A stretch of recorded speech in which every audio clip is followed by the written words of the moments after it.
E agora nós vamos orar. Senhor nosso Deus, nosso Pai, graças te damos por Jesus Cristo, nosso Salvador. Obrigado, Senhor, porque ao longo da história tu encheste o teu povo, a tua igreja, de dons do Espírito Santo. E nós estamos aqui, Senhor, para usufruir desses dons. Quando nós cantamos os salmos, nós usufruímos do dom de profecia dado ao teu servo Davi. Quando nós lemos as palavras do Evangelho de Mateus que faremos agora, nós estamos usufruindo do dom de apóstolo dado a Mateus. E ao ouvir, Senhor, a pregação, que este povo venha usufruir do dom de mestre dado a mim. Que cada um de nós, Senhor, venha edificar um ao outro, dentro da vocação que recebeu. Ó Senhor Deus, que ninguém saia daqui sem ouvir a voz de Jesus Cristo. Que todos os corações estejam abertos, todos os ouvidos prontos para ouvir e os corações prontos para receber. Por Jesus Cristo eu oro. Amém. Graças a Deus. Meus irmãos, hoje nós vamos voltar, na verdade, para a nossa série de mensagens baseadas no Evangelho de Mateus. Mateus capítulo 8. Mateus capítulo 8. Nós vamos voltar de onde nós paramos, porque nós paramos por algumas semanas para falar sobre o assunto guerra espiritual. Nós terminamos de falar sobre esse assunto. Nós encerramos na semana passada e hoje nós vamos continuar nossas exposições do Evangelho de Mateus. Nós vamos para a parte 53, ou seja, nós estamos há 1 ano expondo Mateus e demos uma pequena pausa.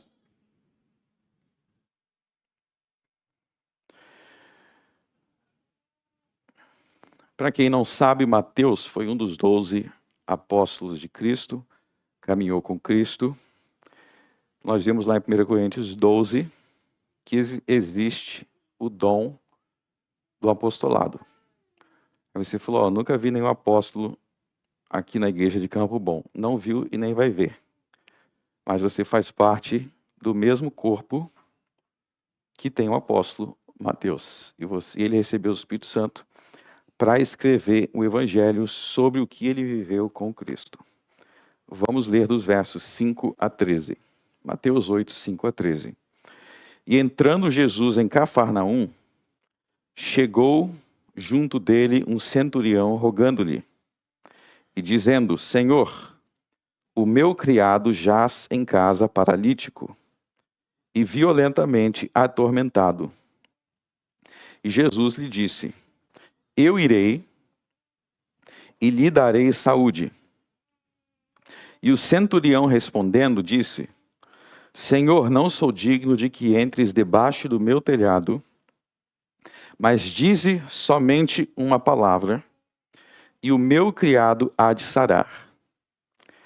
Pois também eu sou homem sob autoridade, e tenho soldados às minhas ordens, e digo a este vai, e ele vai, e a outro vem, e ele vem, e ao meu criado faz isto, e ele o faz. E maravilhou-se Jesus ouvindo isto, e disse aos que o seguiam, em verdade vos digo que nem mesmo em Israel encontrei tanta fé. Mas eu vos digo que muitos virão do Oriente e do Ocidente, e assentar-se-ão à mesa com Abraão, Isaque e Jacó, no reino dos céus. E os filhos do reino serão lançados nas trevas exteriores. Ali haverá pranto e ranger de dente. Então disse Jesus ao centurião, vai, e como creste te seja feito. E naquela mesma hora, o seu criado sarou. Até aí, amém. Então, meus irmãos, nós temos aqui mais uma passagem onde é relatado um milagre de cura de Jesus. Quando a gente deu uma pausa na nossa série, a gente já tinha visto o milagre de cura de Jesus, que foi a cura de um leproso. E aqui nós vemos mais um milagre de cura dos versos 5 ao verso 13, que é a cura de um paralítico que estava violentamente atormentado. No restante do capítulo, vocês vão ver outros milagres de cura, inclusive um deles é a cura da sogra de Pedro. Pois bem, algumas coisas que a gente precisa entender sobre esse texto. No verso 5, entrando Jesus em Cafarnaum, chegou junto dele um centurião. Primeiro nós temos que entender o que era um centurião. Um centurião, ele fazia parte do exército romano. Então vocês lembram que o Império Romano dominava Israel naquele tempo, e eles dominavam Israel por meio do seu exército. Então um centurião era um cargo que era ocupado por alguém, um cargo alto, de alguém do exército romano, e ser um centurião significa que ele tinha muitos soldados debaixo de sua autoridade. Então ele era uma autoridade com muitos soldados debaixo da autoridade, de sua autoridade. E esse centurião, então, ele não era judeu, ou seja, ele não era da mesma nacionalidade de Jesus. Ele se aproximou de Jesus, no verso 6, para falar que o seu criado estava em casa, paralítico e violentamente atormentado. Então, isso aqui já é algo que, se você parar para analisar o pensamento dos judeus daquela época, é algo que já causaria, é importante entender isso, e causaria incômodo entre muitos judeus, porque vocês lembram que eles eram dominados pelos romanos, eles não gostavam desse domínio romano. Então o fato de Jesus estar falando com um centurião romano, Jesus está dialogando com um centurião romano, a ponto de querer curar alguém, já é algo que causaria muita estranheza para muitos judeus. Eles tinham a tendência a ter raiva dos romanos. Eles não queriam nenhum tipo de contato. E aí Jesus, no verso 7, diz: tudo bem, eu vou na sua casa, eu vou dar saúde a ele. Eu irei, verso 7, e lhe darei saúde. Ou seja, Jesus promete curá-lo. E aí entra a parte muito importante no verso 8, que vai ser a resposta do centurião a Jesus. A resposta do centurião a Jesus.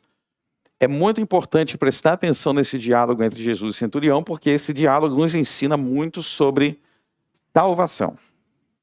Nos ensina muito sobre salvação. Então o centurião respondeu dizendo: Senhor, não, verso 8, não sou digno de que entres debaixo do meu telhado, mas dize somente uma palavra e meu criado há de estar.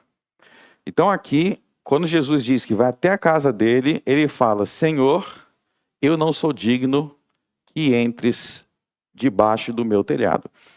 A primeira coisa que vocês precisam entender, tanto sobre o assunto salvação, quanto sobre o assunto oração, é isso que esse centurião reconheceu.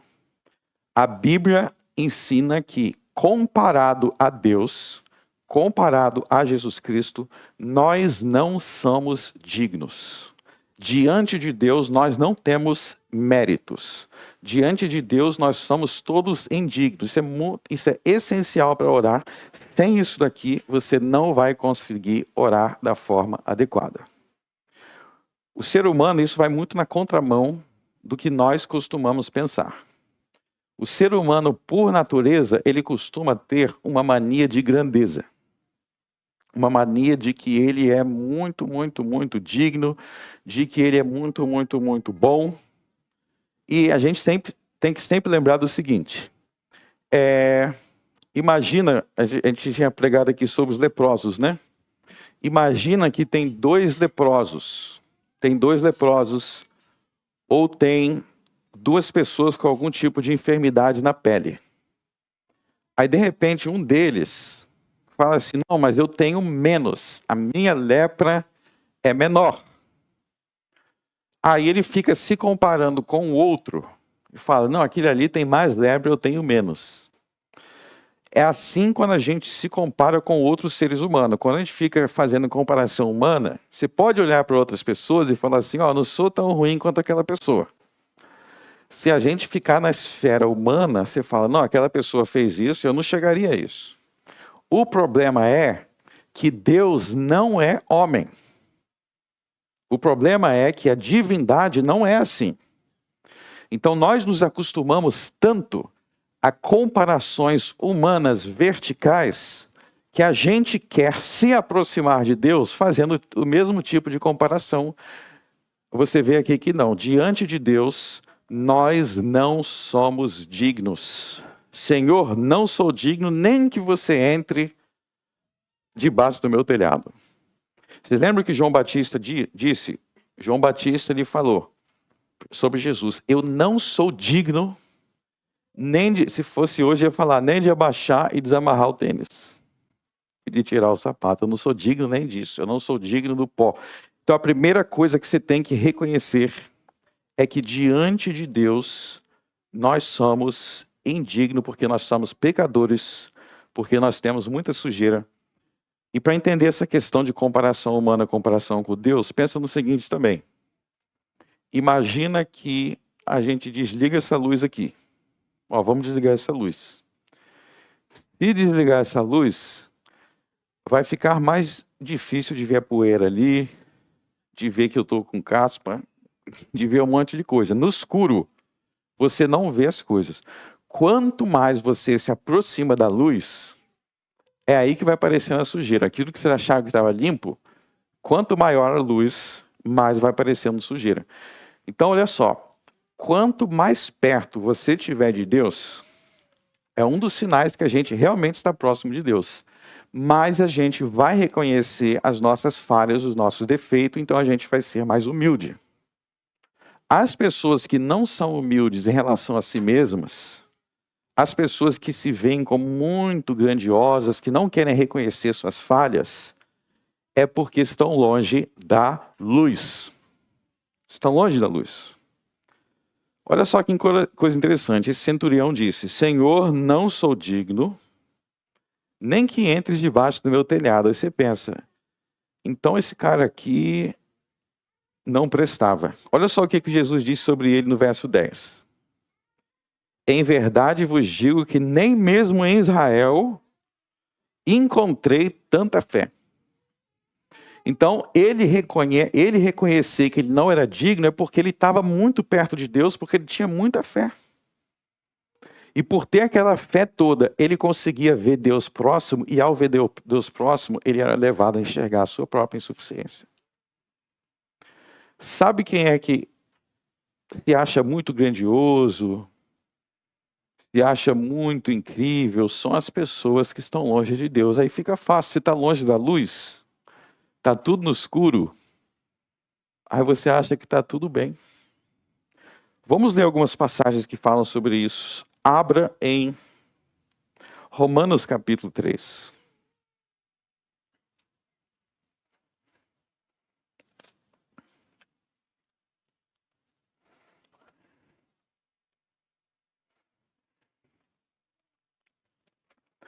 Romanos capítulo 3.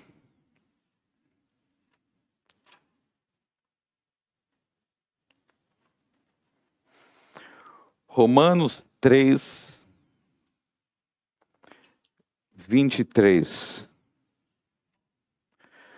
Porque todos pecaram e destituídos estão da glória de Deus. Porque todos pecaram. E se todos pecaram, todos estão destituídos da glória de Deus. Como é que nós somos justificados? Como é que nós somos salvos? O verso 24 diz: sendo justificados gratuitamente pela sua graça, pela redenção que há em Cristo Jesus. Então veja que a justificação é gratuitamente. Você não paga por ela, não é pelos seus méritos, é pelos méritos de Cristo na cruz. Por quê? Porque todos pecaram. Ou seja, todos são indignos. Então a primeira coisa que você tem que entender para que você tenha comunhão com Deus é que você é um pecador. É que você não é digno da presença de Deus. Isso não quer dizer... Muitas pessoas pensam, se eu reconhecer que eu sou indigno, então ele não vai me ouvir. Pelo contrário. Se você atribuir a si mesmo o que você tem, é aí que ele não vai te ouvir. Aí eu quero dar uma orientação muito importante aqui. Você vê aí que todos são pecadores. E a maioria das pessoas, tem umas que são loucas mesmo, mas a maioria da pessoa não vai falar assim, eu não sou pecador, eu não tenho defeito. A maioria das pessoas vai reconhecer, sim, eu tenho meus erros, tenho meus defeitos. Mas a grande questão é o seguinte. Uma coisa é você reconhecer os seus defeitos, os seus pecados de forma genérica. Todo mundo erra, eu também erro. Isso é genérico. A questão central é quando você reconhece os seus erros de forma específica. É aí que tem o divisor de águas. Não, eu tenho meus erros, eu sou pecador. Mas todo erro que você vai encarar, você tem uma desculpa. Sim, eu tenho meus erros. Esse daqui? Não, esse daí não. Esse daqui também não. Não, isso aqui eu tenho uma explicação. Vocês não conhecem gente assim, não? Tudo tem uma explicação. Então, esse reconhecimento que ela faz é sempre genérico. Se for entrar nas coisas específicas, ela nunca quer reconhecer. Tem gente que é assim, que nunca reconhece nada se for entrar nos pormenores.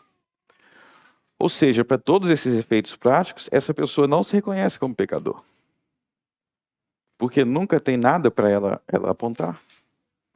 Então, na vida cristã é assim, e o homem é assim.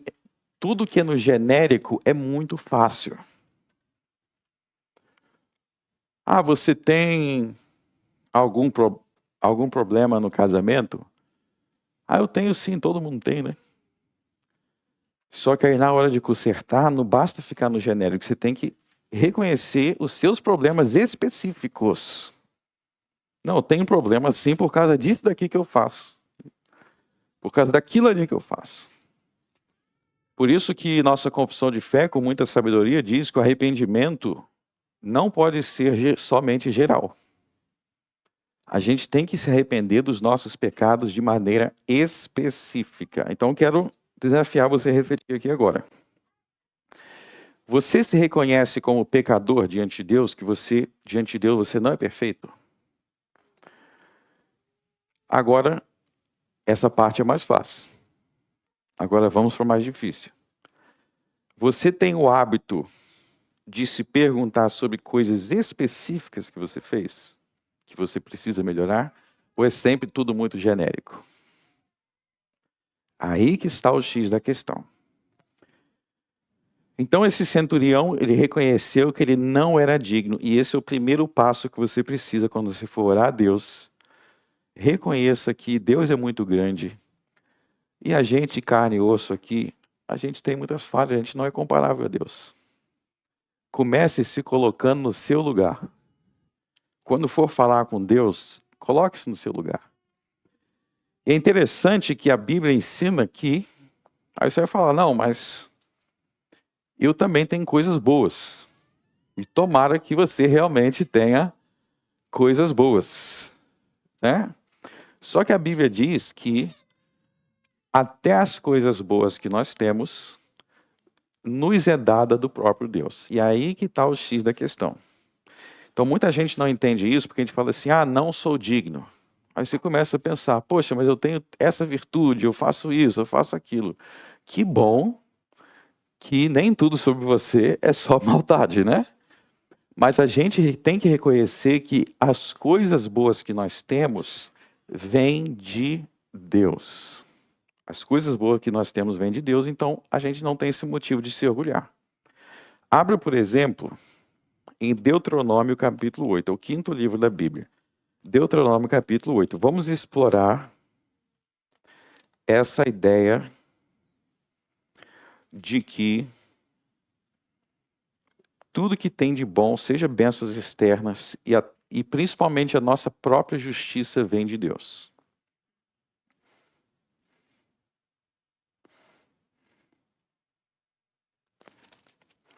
Deuteronômio 8.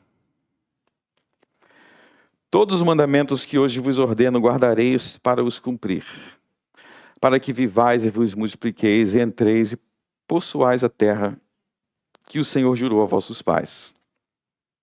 E te lembrarás de todo o caminho pelo qual o Senhor Senhor teu Deus te guiou no deserto, estes 40 anos, para te humilhar, te provar, para saber o que estava no teu coração, e guardarias os seus mandamentos ou não.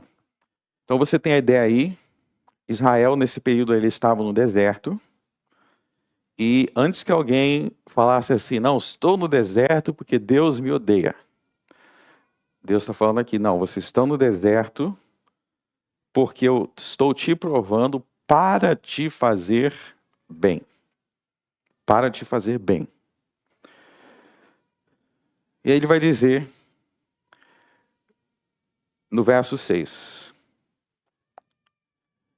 e guarda os mandamentos do Senhor teu Deus para andares nos seus caminhos e para o temeres.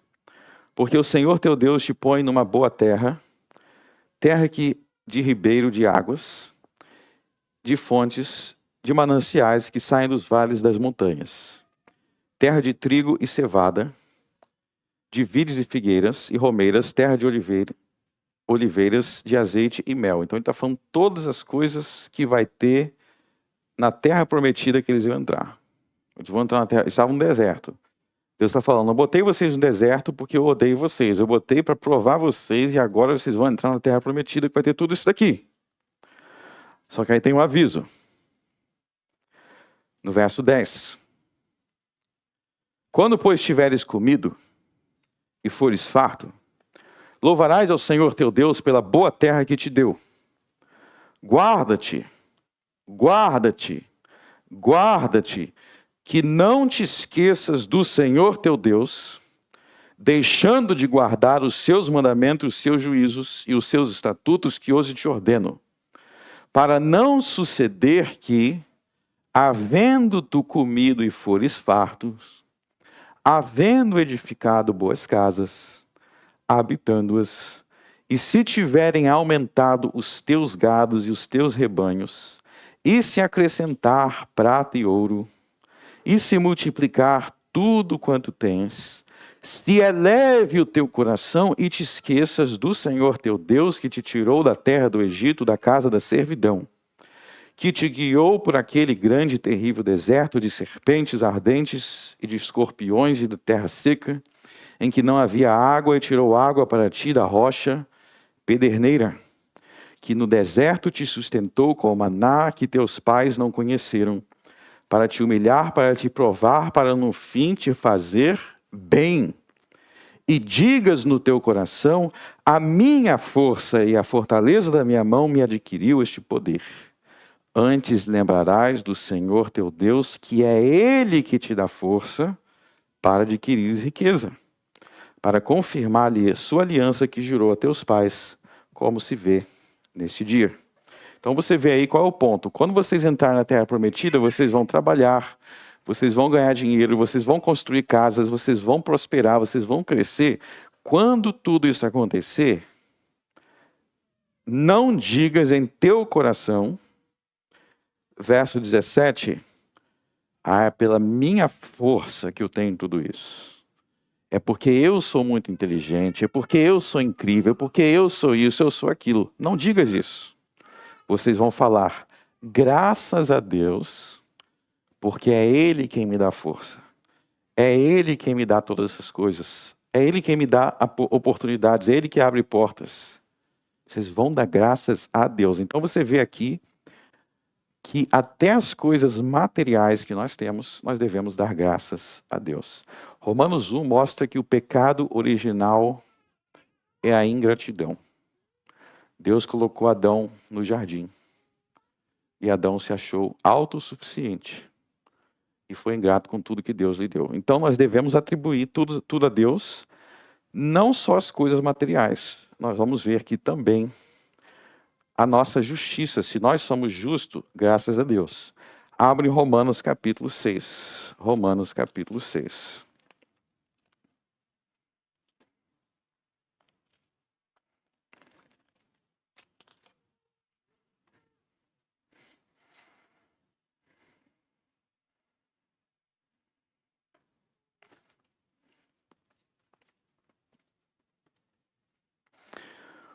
Vamos ler Romanos 6, verso 17.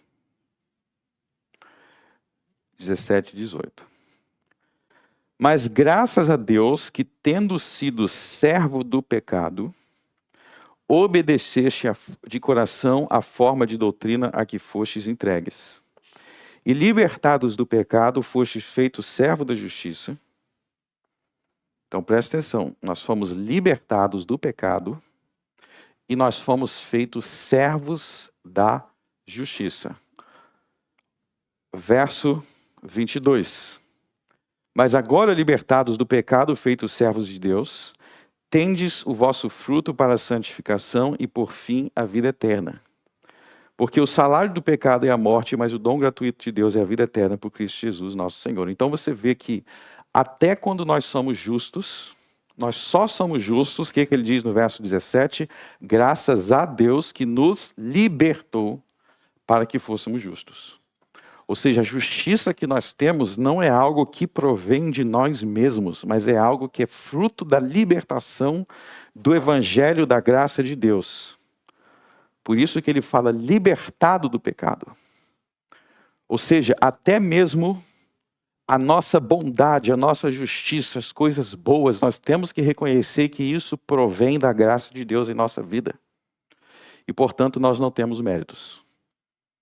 Então, todas as coisas boas que nós temos, seja as coisas materiais, seja casa, seja emprego, seja trabalho, ou até as coisas espirituais que nós temos, provém de Deus, provém da graça de Deus. Porque se Deus nos deixasse por nossa própria conta, nós seríamos transgressores de sua lei, não nos importando andando em trevas. Então nós devemos reconhecer que, por meio da fé em Jesus Cristo, por causa de Cristo, é que nós somos feitos justos. Que nós somos feitos justos. Então, quando a gente não tem essa percepção, voltando lá para Mateus 8, a gente não vai conseguir falar como esse centurião. A gente vai pensar que nós somos dignos, ou a gente vai olhar para as coisas boas que nós fizemos e vamos falar, eu sou digno por causa dessas coisas boas. Não, a verdadeira fé, ela olha sim para as coisas boas, você vai olhar para as coisas boas que você faz, para as suas boas obras, suas obras de justiça, mas você vai falar assim, é tudo pela graça de Deus. É somente pela graça de Deus, não é pelo meu mérito, é pela graça de Deus. Então é mais ou menos como o seguinte, vou dar uma comparação aqui. Vocês sabem que se tem alguém aqui nessa igreja que não sabe cozinhar, sou eu. Sei sim, miojo com ovo. Tô brincando, eu sei fazer algumas coisinhas. Mas imagina que eu vá fazer um churrasco. Churrasco gaúcho não tem como, né? Eu fazer. Eu vou fazer um churrasco. Aí eu chamo alguns dos meus amigos churrasqueiros aí gaúchos. Aí eles ficam do meu lado dizendo, ó, faz isso daqui. Agora você vai botar esse sal. Agora você vai fazer assim. Ele fica lá o tempo todo me ensinando. Aí sai aquele churrasco delicioso. Aí eu vou falar, tá vendo, gente, como eu sou um grande churrasqueiro? Eu sou uma pessoa muito incrível, viu como é que é saboroso? Eu sei temperar bem. Não é bem assim não, porque eu tava o cara do meu lado me dizendo, faz isso, faz aquilo outro, faz aquilo outro. Então vocês têm que entender que a justiça de Deus é assim também. Você fez aquela comida boa porque tinha alguém do seu lado te orientando, dizendo exatamente como é que tem que ser. Da mesma forma, se nós somos justos, se nós agimos com bondade, a Bíblia diz que é porque Deus está do nosso lado nos orientando, nos guiando. Sozinho nós não seríamos nada. É porque o Espírito Santo, por isso que as boas obras na Bíblia são chamadas de fruto do Espírito. Fruto do Espírito Santo. Se você reconhecer isso, você nunca vai se achar digno. Você sempre vai entender que toda a glória pertence a Deus. E aí no verso 9, Mateus 8, 9, esse centurião, ele vai fazer uma declaração de fé incrível. Ele vai fazer, pois também eu sou homem, sob autoridade, tenho soldados às minhas ordens, e digo a este vai, e ele vai, e a outro vem, e ele vem. E ao meu criado fazer isto, e ele o faz. Então vamos entender o que ele está dizendo aí. Ele está dizendo que não era nem necessário Jesus ir até a casa dele, porque ele cria que Jesus poderia curar à distância.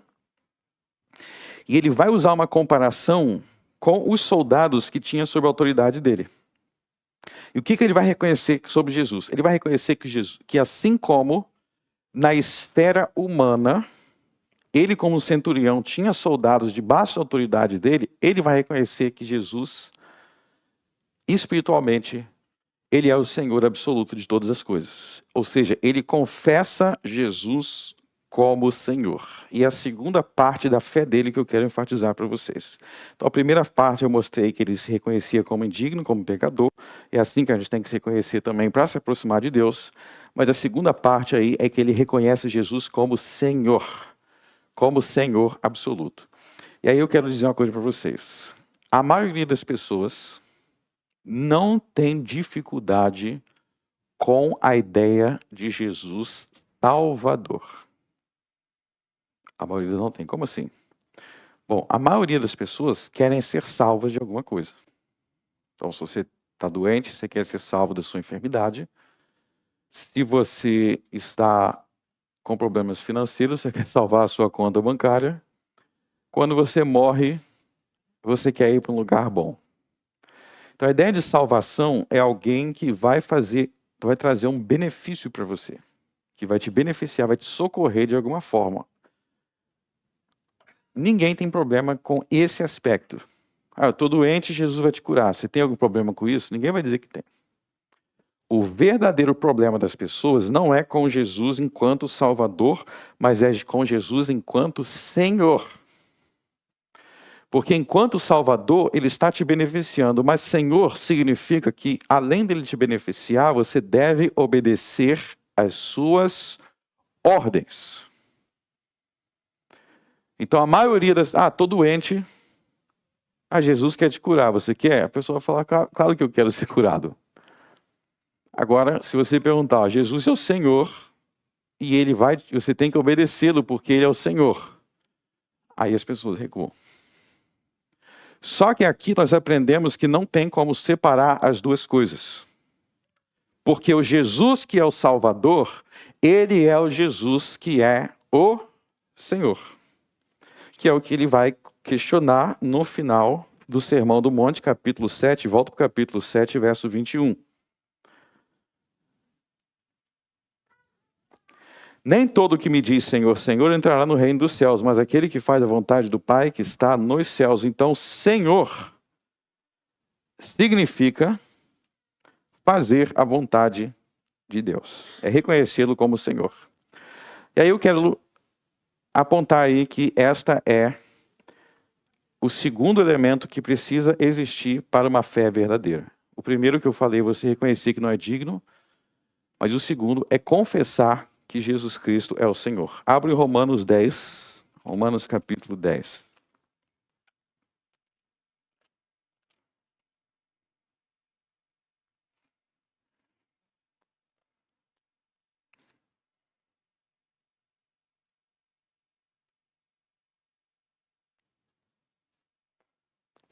Romanos 10, 9.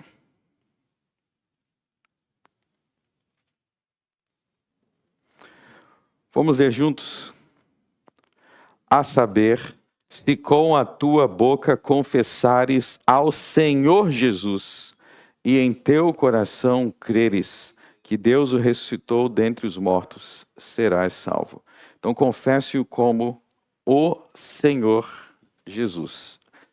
Abra agora em Mateus 28.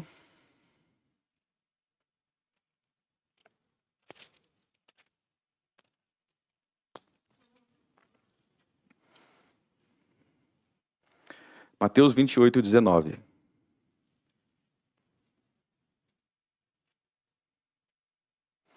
Portanto, ide, fazei discípulos de todas as nações, batizando-os em nome do Pai, do Filho e do Espírito Santo, ensinando-os a guardar todas as coisas que eu vos tenho mandado. Ensinando-os a guardar todas as coisas que eu vos tenho mandado. Então, quem são aí os discípulos de Jesus? São os que guardam todas as coisas que ele mandou. Vamos voltar. Então, esse centurião aí, ele não era simplesmente alguém interessado em receber um benefício. Ele era alguém interessado em receber o benefício, no caso a cura do criado dele, mas ele estava disposto a reconhecer que Jesus não era um homem comum, que Jesus não era mais qualquer um, mas que Jesus é o Senhor. E Senhor, Adonai, é o título de Deus no Velho Testamento. Ou seja, ele está dizendo, Jesus não é um homem comum, Jesus é Deus. Eu quero desafiar você a se perguntar hoje. Pergunte-se no seu coração, você reconhece Jesus Cristo como Senhor? Você crê em seu coração que Ele é o Senhor? Como é que você sabe se você realmente crê que Ele é o Senhor? Se você se mostra disposto a fazer o que Ele manda. E eu pergunto para vocês, o que é que Jesus manda fazer que não é digno de ser feito?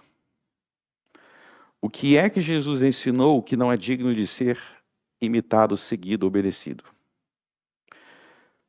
Reconhecer que Jesus pode curar, querer que Jesus cure, todo doente quer ser curado. Entenda isso, todo doente quer ser curado, quer não estar mais doente. Todo faminto, a pessoa está passando fome, você quer o milagre da multiplicação dos pães que Jesus realizou? Todo mundo vai dizer que sim. Então, o que diferencia os verdadeiros discípulos é se eles reconhecem Jesus Cristo como Senhor, igual este homem reconheceu. E aí Jesus, no verso 10, em verdade vos digo que nem mesmo em Israel encontrei tanta fé. Vocês lembram do caso dos 10 leprosos? Que Jesus curou, mas nem todos agradeceram. Nem todos que Jesus curava seguia ele, se tornava seu discípulo. E aí vai entrar uma importante observação no verso 11. Mas eu vos digo que muitos virão do Oriente e do Ocidente e assentar-se-ão à mesa com Abraão, Isaque e Jacó no reino dos céus. E os filhos do reino serão lançados nas trevas exteriores, ali haverá pranto e ranger de dente. Preste atenção aqui, que Jesus está falando dos dois caminhos. Um é o caminho que leva ao reino dos céus, verso 11. E outro é o caminho que leva para as trevas exteriores, onde haverá pranto e ranger de dentes. Bom, por que Jesus diz que no reino dos céus, muitos virão do reino dos céus, verso 11, mas eu vos digo que muitos virão do Oriente e do Ocidente. Então, Oriente, Ocidente quer dizer várias partes do mundo. Muitos virão de várias partes do mundo para sentar-se à mesa com Abraão, Isaque e Jacó no reino dos céus. Por que Jesus menciona aí esses três personagens, Abraão, Isaque e Jacó? Por que eles? Bom, em primeiro lugar, porque eles vão estar no reino dos céus. Então ele está mencionando pessoas que estarão no reino dos céus. Então a gente poderia falar nesse sentido, eu vou assentar-me à mesa com Pedro, Tiago, João, Mateus, Maria, mãe do Senhor, vão estar todos comigo. Então é uma forma de dizer, essas pessoas virão de todos os lugares e no reino dos céus vão estar junto com todos esses personagens bíblicos que também estão no reino dos céus. Mas tem um motivo mais específico para Jesus mencionar esses três personagens aí. Vamos entender. Abraão, Isaque e Jacó, eles eram, vocês lembram do livro de Gênesis? Eles eram os patriarcas de Israel. Ou seja, a nação de Israel, os judeus, eles são descendentes de Abraão, Isaque e Jacó. Então vocês lembram que inicialmente Abraão e sua esposa Sara, eles não conseguiam ter filho. Sara já tinha passado da idade de ter filho, então não tinha como ter filho de forma normal. Ela já era uma mulher idosa. Vocês podem ler tudo isso lá no livro de Gênesis. Não vamos abrir agora, mas eu vou resumir. E aí Deus falou para Abraão e para Sara: eu vou realizar um milagre, e este milagre fará com que Sara vai ter um filho. E quando Deus falou isso, Sara chegou até a rir, né? Ela começou a rir porque ela falou: eu idosa vou ter filho? E inclusive o nome do filho que veio, Isaque significa riso, né? Tem esse significado porque ela riu. E por que Deus fez esse milagre na vida de Abraão e Sara? Porque deste casal viria o povo de Israel. E por que vir o povo de Israel é importante? Porque do povo de Israel veio Jesus. Então a importância do povo de Israel na Bíblia, que são os descendentes de Abraão, Isaque e Jacó, é porque daquele povo veio Jesus. E neste contexto, pode abrir lá em Gênesis.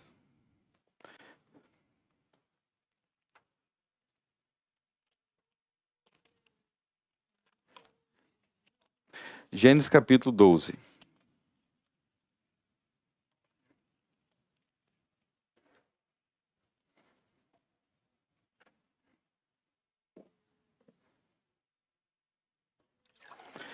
Diz assim no verso 1. Ora, o Senhor disse a Abraão: sai-te da tua terra, da tua parentela, da casa de teu pai, para a terra que eu hei de te mostrar.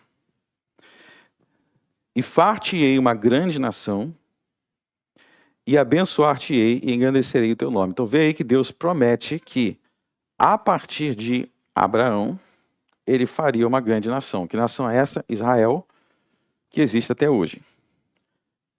E aí ele vai dizer, no final do verso 3, em ti serão benditas todas as famílias da terra. Em ti serão benditas todas as famílias da terra. Pulem para o capítulo 13.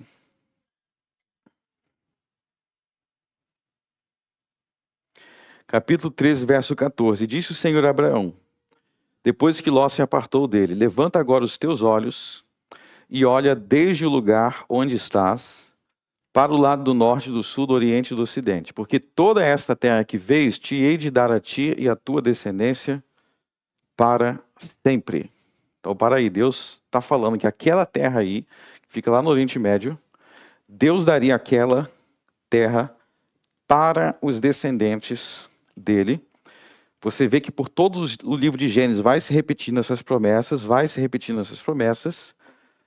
só que aí, junto com a promessa da descendência de Abraão, que eram os israelitas, vai vir sempre uma outra promessa. É repetido várias vezes, mas vamos ver no capítulo 22. Vamos para o capítulo 22. Vamos ler só o verso 18. O que Deus diz a Abraão no verso 18? E em tua descendência serão benditas todas as nações da terra. Ora, em tua descendência serão benditas todas as nações da terra. Então, como é que se cumpriu? Abraão teve filho Isaque. Isaque teve um filho chamado Jacó. Então, vocês viram aí, Abraão, Isaque e Jacó. Você viu aí que Deus fez a promessa de que todas as famílias, capítulo 12, todas as nações da terra, capítulo 22 e vários outros capítulos, seriam abençoados por meio dos descendentes de Abraão. Quem são os descendentes de Abraão? Moisés, Isaías, Jeremias, Mateus, todos esses são descendentes de Abraão. E nós estamos aqui, inclusive, sendo abençoados por ele. Vocês não estão lendo a Bíblia escrito pelos descendentes de Abraão? Vocês estão sendo abençoados por ele. E quem é o mais importante descendente de Abraão de todos? É Jesus Cristo. Então, Jesus Cristo veio da descendência de Abraão e todas as nações da terra são abençoadas no descendente de Abraão, Jesus Cristo. Então, sempre que alguém se achega a Jesus Cristo, está se cumprindo a promessa lá do livro de Gênesis, que na descendência dos judeus, na descendência de Abraão, todas as famílias, todas as nações da terra seriam abençoadas. Então é sobre isso, é por isso que Jesus, volta em Mateus 8, menciona Abraão, Isaque e Jacó. Por que ele menciona? Ele está dizendo o seguinte: vocês que vêm do Oriente, do Ocidente, ou seja, as famílias, as nações da terra, vocês vão se assentar no reino dos céus com Abraão, Isaque e Jacó, por causa da aliança que eu fiz com Abraão, Isaque e Jacó. Essa aliança da descendência dele vir Jesus Cristo. Então, Abraão, Isaque e Jacó aí são as pessoas lá do Gênesis com quem Deus fez essa aliança de abençoar os gentios, as nações do mundo. E esse centurião, ele estava nessa bênção porque ele era romano. Então, ele não era judeu, mas é exatamente isso que Deus falou para Abraão. Na tua descendência serão benditas todas as nações da terra. E no verso 12, e os filhos do reino serão lançados nas trevas exteriores. O que significa essa parte? Quer dizer, os filhos do reino aí, ele está se referindo a judeus.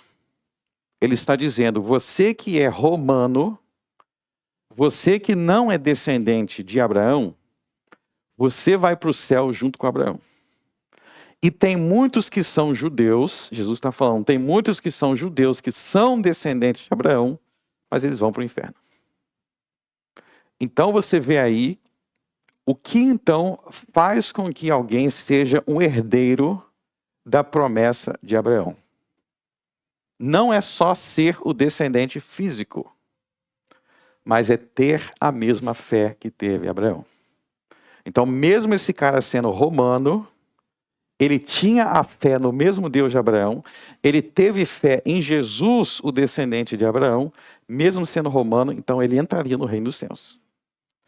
E aqueles judeus que não criam em Jesus, mesmo sendo judeu, o lugar deles seria no inferno, nas trevas exteriores, onde haverá pranto e ranger de dente.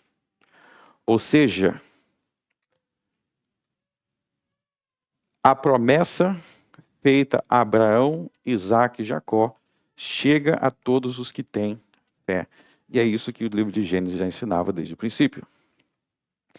E com isso, meus irmãos, nós aprendemos que nós não somos livres, então, para adorar qualquer Deus, para ter qualquer tipo de religiosidade. Nós precisamos adorar e reconhecer aquele mesmo Deus que Abraão adorava. Essa foi a aliança que Deus fez com Abraão lá atrás. De livrar o mundo da idolatria.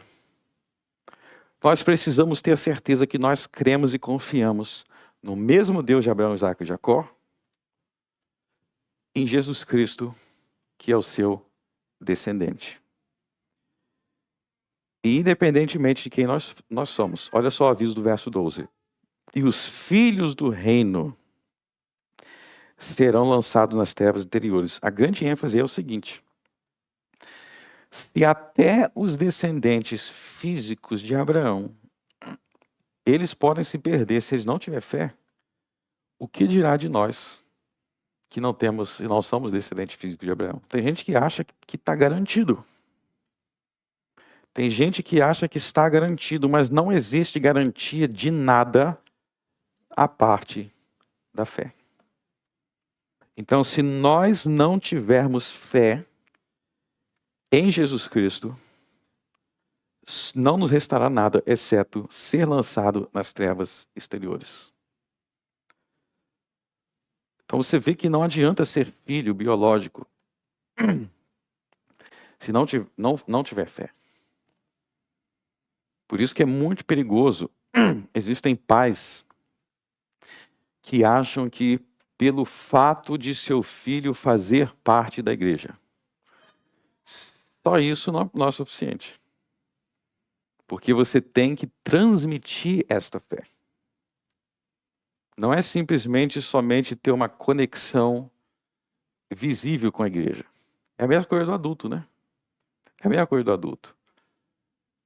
O adulto, ele pode fazer parte da igreja externamente, mas ele não tem aquela fé verdadeira no seu coração. Não é suficiente nem adulto nem criança ter uma conexão externa com a igreja se não tiver a fé genuína. Por isso, todos os filhos, Moisés enfatiza muito isso em Deuteronômio.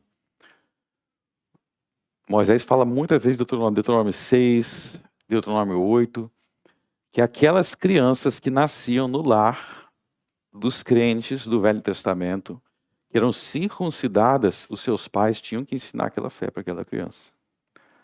Senão aquela circuncisão era algo só externo.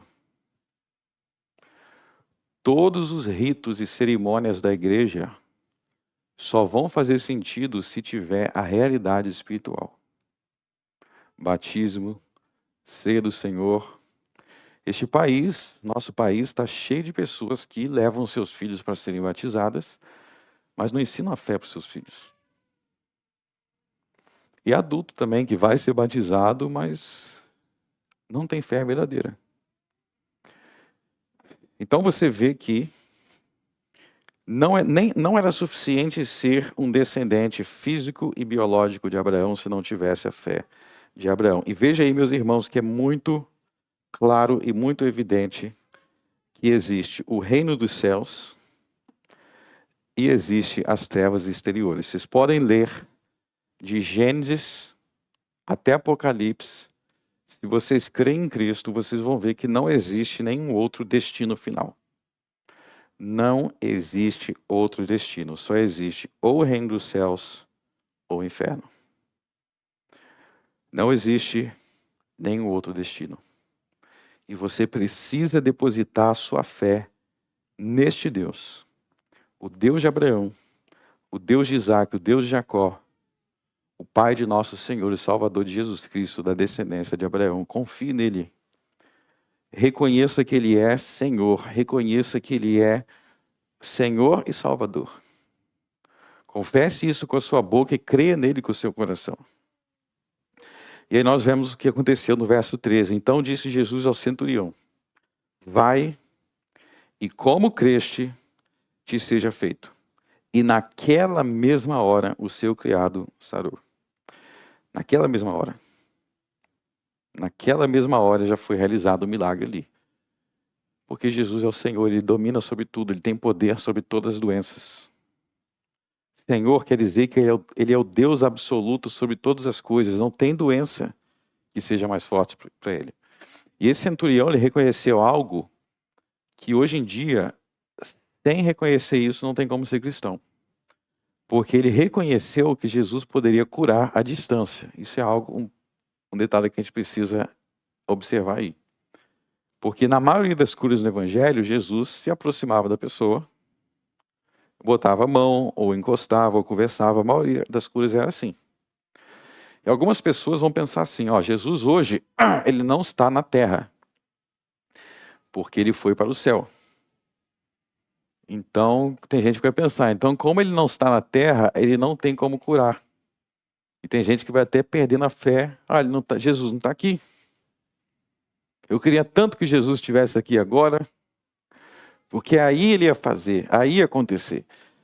Exatamente isso que o centurião mostrou que não é verdade. Jesus não precisa estar fisicamente aqui para fazer e realizar. Você viu que o ponto da fé dele foi dizer, ó, Jesus, eu creio tanto no seu poder que aqui você já pode dar ordem. À distância. E esse é o único tipo de fé que hoje nós temos como ter. Porque Jesus não está fisicamente aqui. Mas ele continua tendo esse mesmo poder de dar ordens à distância. O que ele disse ao centurião? Dize somente uma palavra. Olha o tamanho da fé dele. Ele falou, se tu, Senhor, disseres uma única palavra, eu sei que ele vai ser curado. Não precisa nem ir lá. Aí, uma só palavra. Não precisa nem ser um longo discurso. Dizer uma só palavra. Eu creio que ele vai ser curado. Esse é o tipo de fé que você precisa ter em Jesus. Ele não precisa estar aqui presente fisicamente. Nós sabemos que ele está aqui em espírito. Ele não precisa estar fisicamente presente na terra para curar. E nem precisa ser demorado. Às vezes você pensa assim, ó. Não, eu creio que ele pode fazer, mas vai ter que ser muita demora. Vai ter que ter muita demora. Não, vai ter demora se ele quiser. Porque ele é Senhor, ele faz quando ele quiser. E na sua sabedoria, ele sabe o momento melhor para fazer. A gente tem que entender que Deus é mais sábio do que a gente, ele sabe o momento melhor. Então, quando Israel saiu do Egito, voltando lá para a passagem de Deuteronômio 8. Quando Israel saiu do Egito, não teve... Eles ficaram um tempão no deserto. Se Deus quisesse, não precisaria ficar aquele tempo todo.